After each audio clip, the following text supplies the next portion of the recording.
Hello, my lovelies. Grab yourself a hot drink and a snack while I take you through my recommendations for Dark Academia.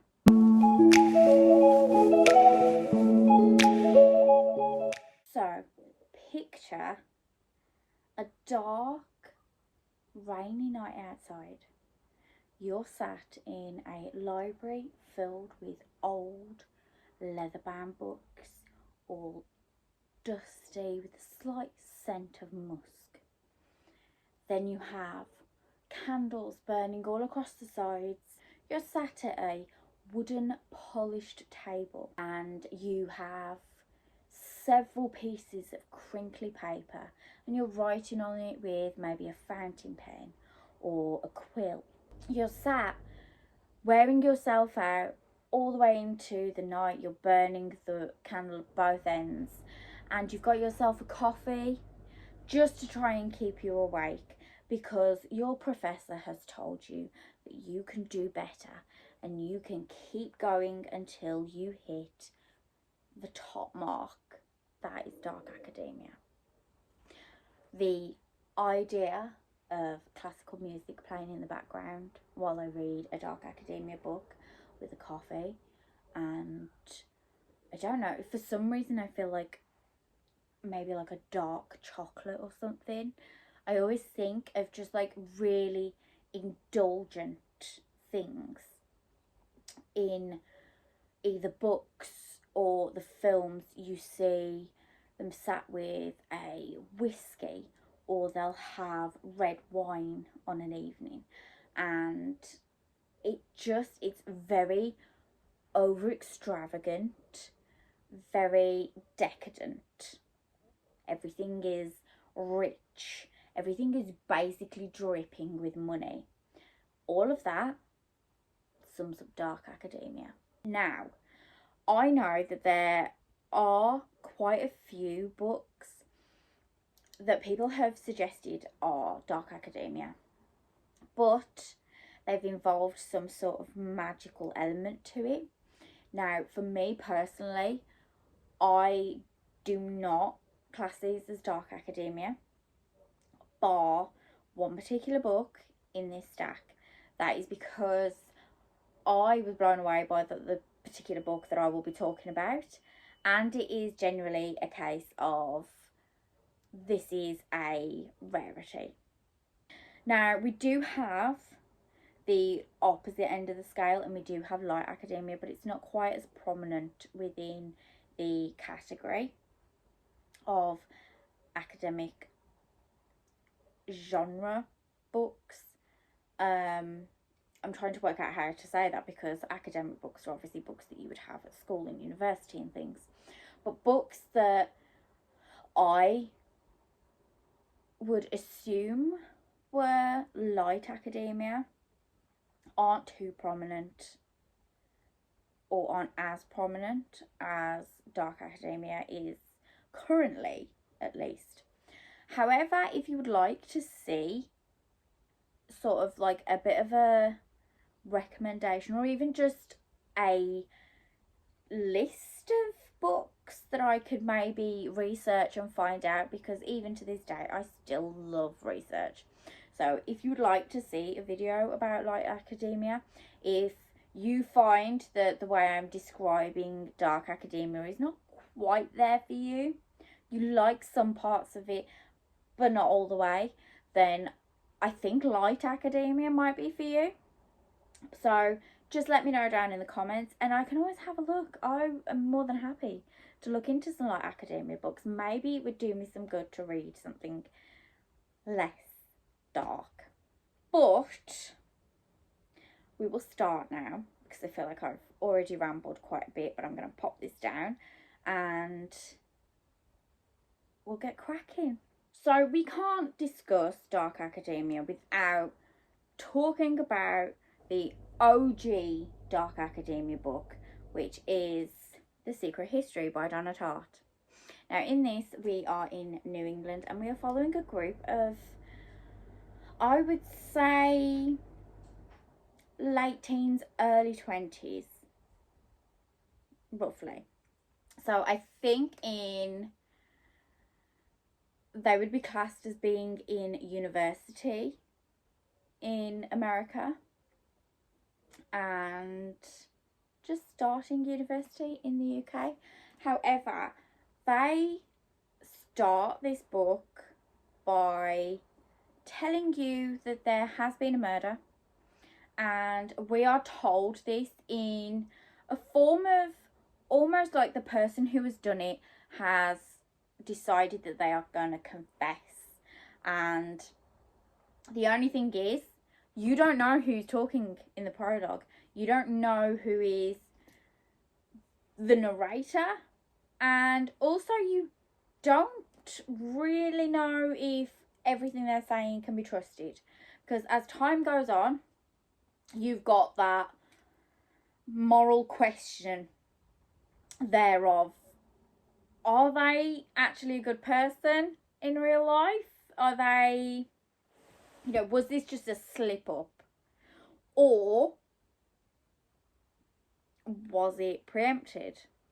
And because we find out in the prologue who died and the general thing of how they died and how it was done, we spend the majority of this book finding out why. Now, I found every single character in this book just to be pretentious, dislikable. Like, they didn't have a redeeming quality about them.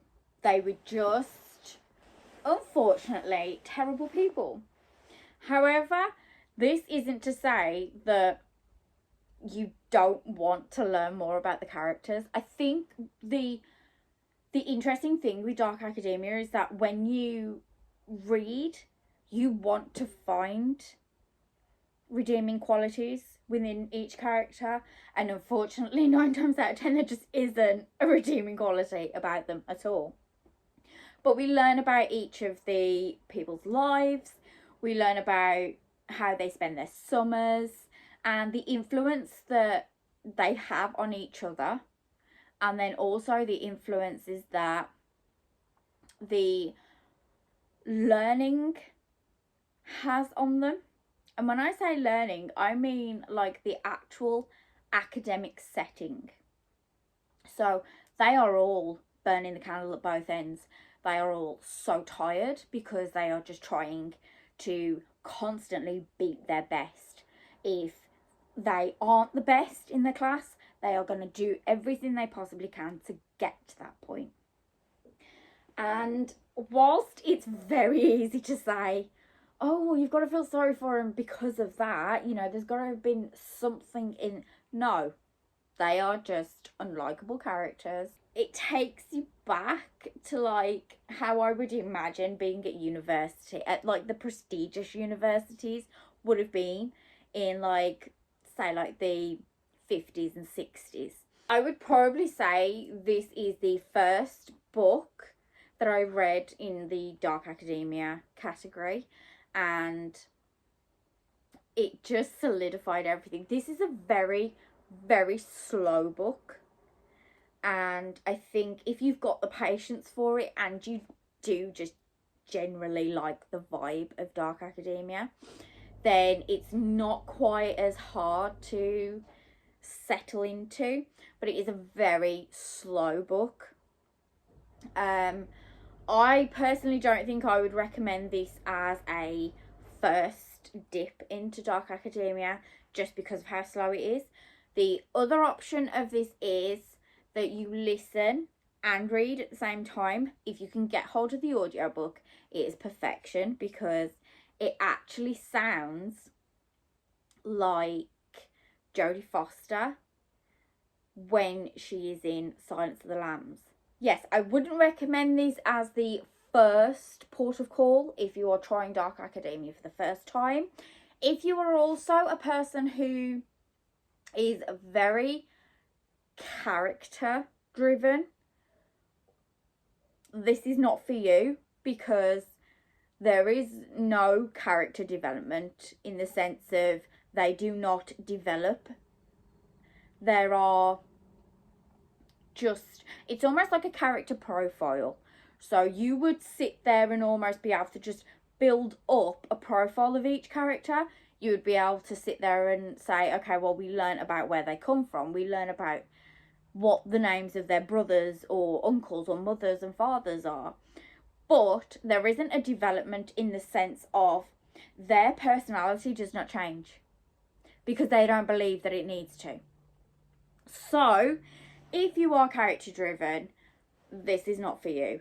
If this is your first dalliance with Dark Academia, also not for you because it's quite a slow start. However, a bit later on down the line, if you feel like you are getting a bit more into it, then definitely perfection when it comes to Dark Academia. If We Were Villains by ML Rio. I actually own 3, maybe 4 copies of this book just because I fell in love with it so much. Like, it's ridiculous how much I fell in love with this book, and I plan on pretty much, like, I think I reread it pretty much every year, so I do plan on rereading this, but it will be maybe end of summer, beginning of autumn time. As you can see, like, the pages are terrible colours because of it's just battered, this copy is, unfortunately. It's a really pretty cover. But the front of it says there's no limit to the damage they can do. And that is because they don't believe that they are villains. They don't believe that in this story, they are the ones that have done wrong. And again, completely dislikable characters. There isn't a redeeming quality in any of them at all. And there's the similar setting of The Secret History. They are in a university setting. And again, we have dark nights, characters burning the candle at both ends and trying to constantly reach this highest level of achievement, even if they're, like, striving for the unobtainable. However, this is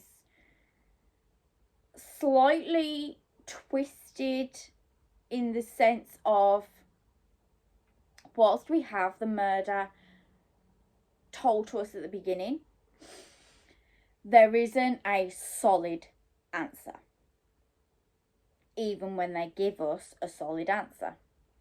So, even when we are told what has happened, you still struggle to believe whether these stories are actually believable, whether we trust the narrator, whether we trust the other characters. Because again, there is nothing redeemable about these people. They are stuck up.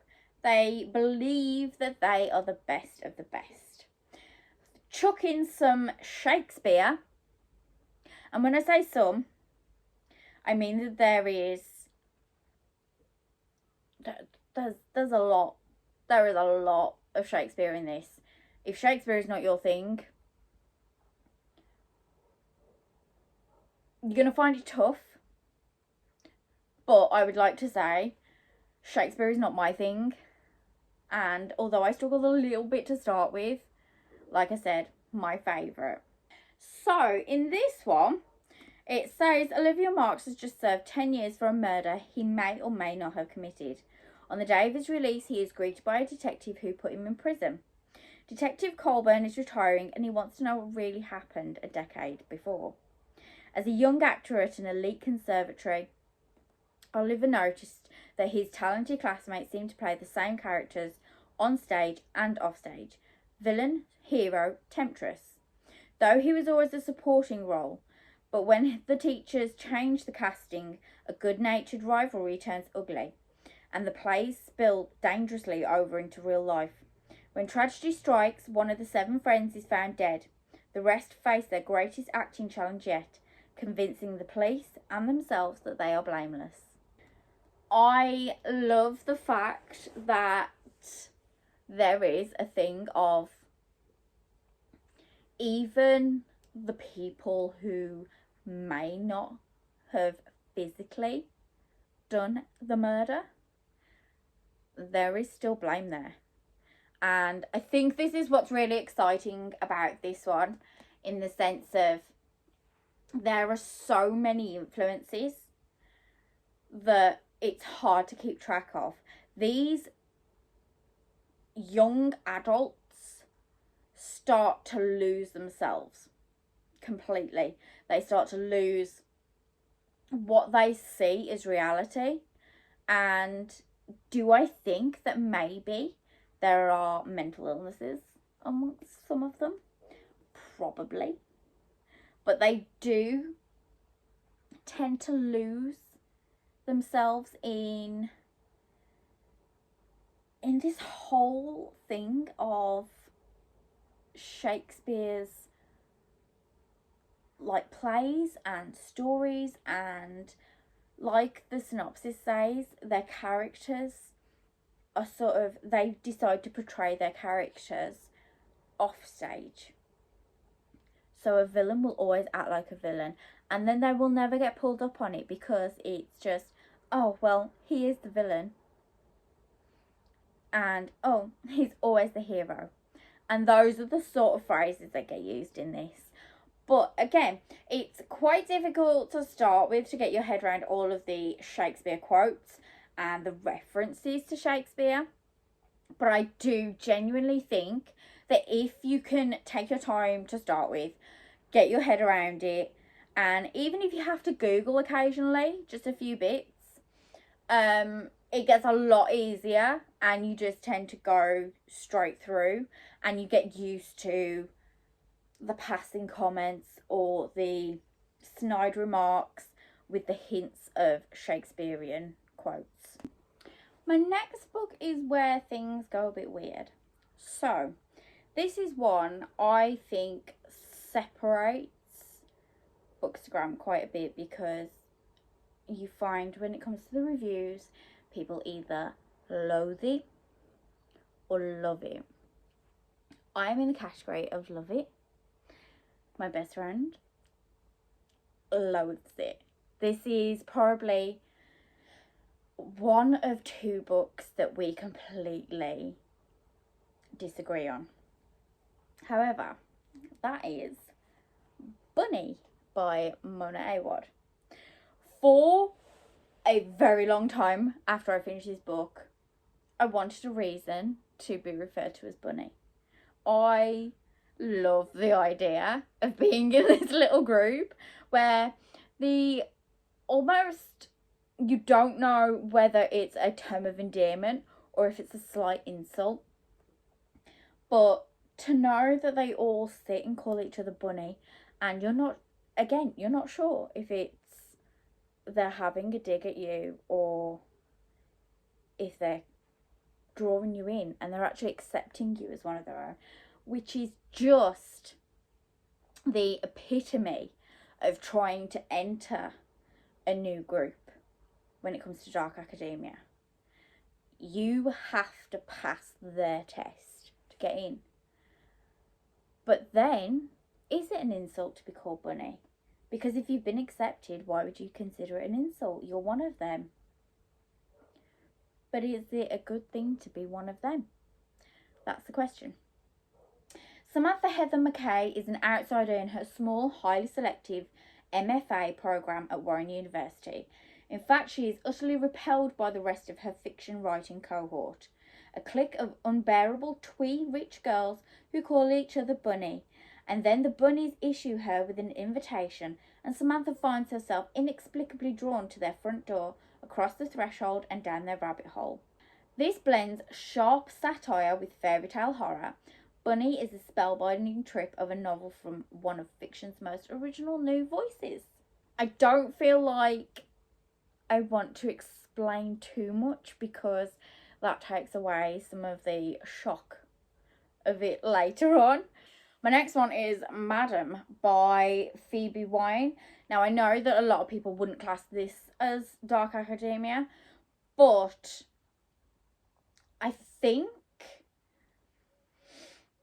this is quite a strong one for me because there is feminine rage, but there is also the really dark gothic setting of being at a school for all girls, and having a teacher who is trying to push their students to think differently, but then also to have such horrible people in the school. The girls are trying to be better. They're constantly trying to, again, reach the highest achievement they possibly can. And it's almost like she wants them to do better. She wants them to have everything they could possibly have in life. And the other teachers are going, no. The synopsis says, for 150 years, Caldonbray Hall has loomed high above the Scottish cliffs as a beacon of excellence in the ancestral castle of Lord William Hope. A boarding school for girls, it promises that its pupils will emerge resilient and ready to serve society. Into its illustrious midst steps Rose Christie, a 26-year-old classics teacher and new head of department. Rose is overwhelmed by the institution, its arcane traditions, unrivaled prestige, and terrifyingly cool, vindictive students. Her classroom becomes her haven, where the stories of fearless women from ancient Greek and Roman history ignite the curiosity of the girls she reaches, and unknowingly the suspicious of the powers the suspicions of the powers that be. But as Rose uncovers the darkness that beats at the very heart of Caldonbray, the lines between myth and reality grow ever more blurred, and it will be up to Rose, the fierce young woman she has come to love, to find a way to escape the fate the school has in store for them before it's too late. They have also said that this is perfect for fans of Madeline Miller. I think that's probably because of the Greek and Roman mythology within the book. I really like the fact that they go quite in depth with it in Madam, and there is also references to the fact that the girls have actually taken things on board, because later on the girls will start mentioning things and they'll be like, just like so and so did in Rome in however many years ago. However, there is also the slight added thing of this showing that you can take what somebody says and you can twist it to make it work in your favour. And a lot of the girls in this book, because they have been already conditioned to have a sort of serve society correctly, they have all this anger and they don't know what to do with it. They have this feminine rage of they don't want to serve society the way that they have been brought up to, the way they have been raised to just do. So this feminine rage then starts to turn into, okay, well, so and so did this in Roman mythology, so I can do this because of this reason. And they will completely twist the moral of the mythology story, and they will fit it to suit their situation. And I love seeing that vindictive side of them, because again, it encapsulates everything about Dark Academia. Although there are slight redeeming qualities when it comes to these girls, because you do have obviously that thing of this is just the way they have been brought up. They have been raised knowing that the only value that they have as a woman, or being taught that the only value they have as a woman, I apologise, is that they can serve society by being the best of women. Now, there is one thing that I do adore about Dark Academia, and that is the ability to take very taboo things and just play it out like it's a normal thing.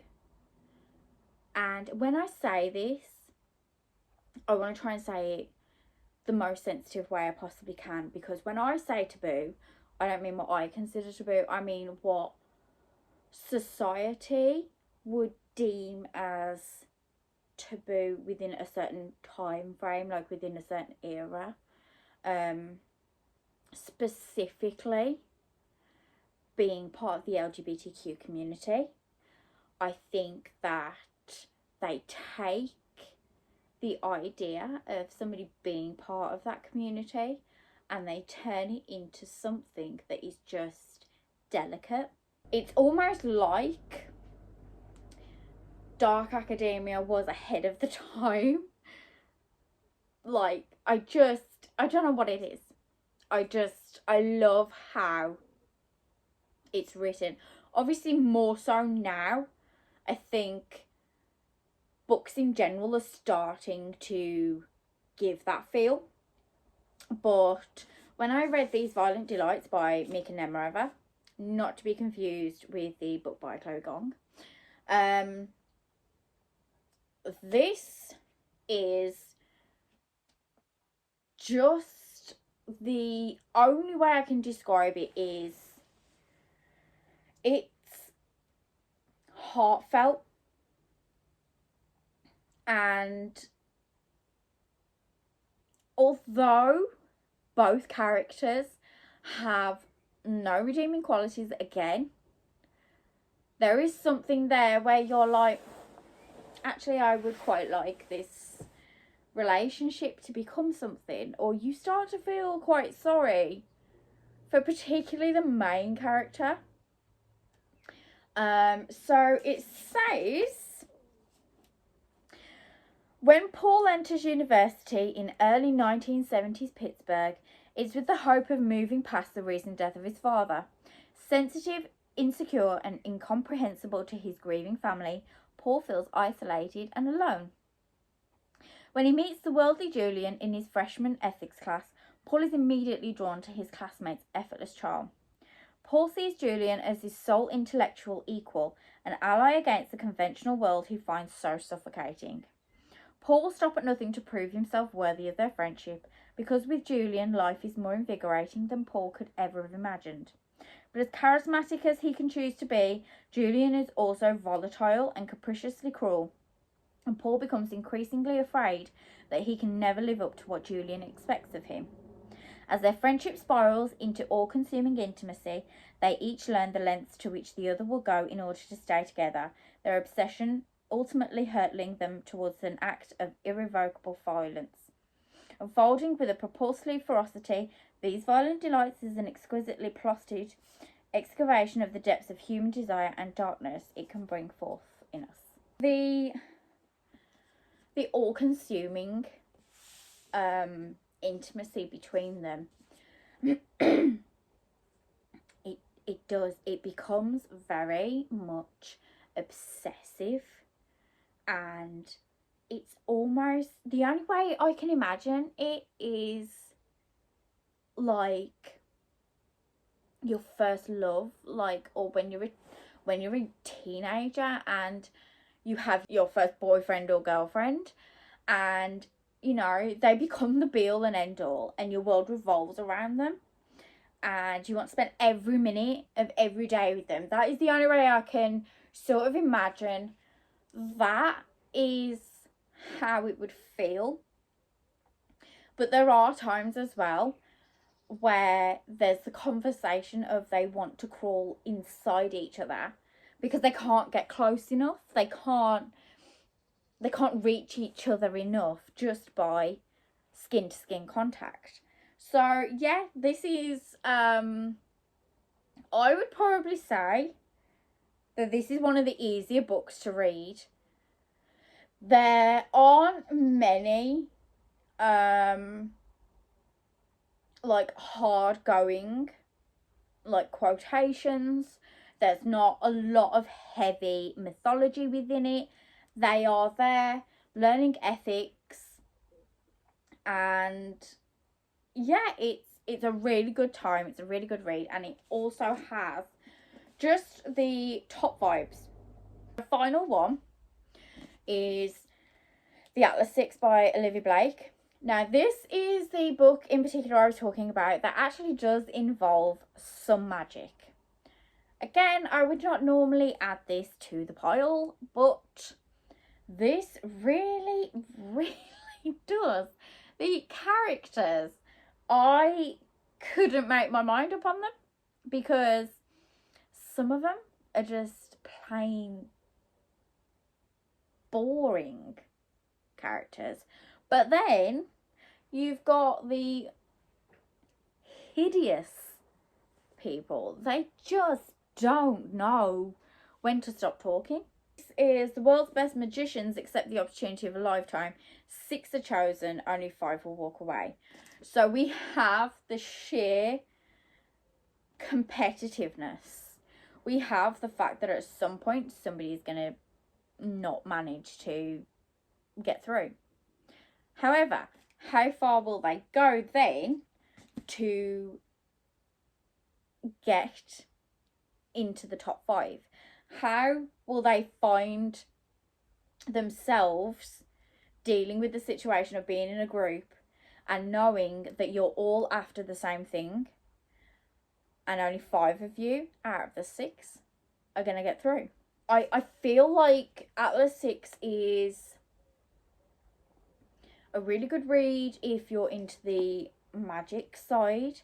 There is quite a bit of fantasy when it comes to the magic like system and the elements that are available in it. There is a strong amount of science. The one thing I did struggle with is the amount of scientific jargon that was brought up in this, but that is just because I've never really enjoyed science, so whenever I read something slightly scientific, my brain just goes and switches off. However, once I managed to be like, no, come on, okay, we're getting through this, it's fine, we're working with it, it was so much easier to read, and I got through this really quickly. This is also part of a trilogy, so if you do enjoy this one, then you have the Atlas Paradox and then the Atlas Complex after this. They are all out, so it is, as far as I'm aware, it is the finished trilogy. So you are able to pick this up and binge read it. If you find that you're a bit unsure of whether you're going to like a dark academia book or whether you're going to like the vibes of a dark academia book, I thought I would give you a couple of recommendations that were films that you could maybe watch to see whether you enjoy the setting, and whether then it would be worth you then taking the time out to obviously spend a bit more time and maybe a bit more money on the books. So my first recommendation would be A Beautiful Mind. The film about a mathematician who has an extremely fast mind. He is incredible. It's almost like he's got superpowers. Like, in fact, I think there are a few comments from some of the other characters that he has superhuman powers when it comes to maths, and he notices patterns. And there's one incredible scene where his friend walks in and he is trying to solve a equation, and he has got a white chalk pen and he is writing all over his windows, and the way he is standing there, and all he keeps doing is just like tapping his head, and all of a sudden it's almost like that tap is just tapping in the sum and he's got the answer. So this is quite a heart-wrenching watch, but it definitely has the vibes of terrible people in it. Although I have to say, John Nash is a lovely person. Just obviously handed a bad deck of cards when it comes to his health. This is also actually based on true events. They worked alongside John Nash and his wife when producing this film, and there are slight trigger warnings which I would urge you to check out, more so for mental health and yeah, I'd probably say mental health, maybe medication abuse to a certain extent. However, that is, I would say that is the lighter side of Dark Academia, because my next one would be Kill Your Darlings. Now, the one thing you've got to get over with Kill Your Darlings is the fact that the main character is Daniel Radcliffe. And it took me a while to get the fact that Daniel Radcliffe was not playing Harry Potter in this movie. So, with that being said, Kill Your Darlings is actually very, very similar to the vibes of These Violent Delights by Meek and Emma. So that is a recommendation number 2. Now, a third one, it's not quite a constant Dark Academia setting. However, I do feel like it fits in very well, because Saltburn actually starts off in an academic setting, and again, everybody is very prestigious. We're given that idea that everybody is posh, they are very rich, they're very pompous, and they think they're better than everybody else. And as time goes through, we are viewing what people are just willing to do to get into the school, to get to know these people, to get rich, to get their sort of lifestyle.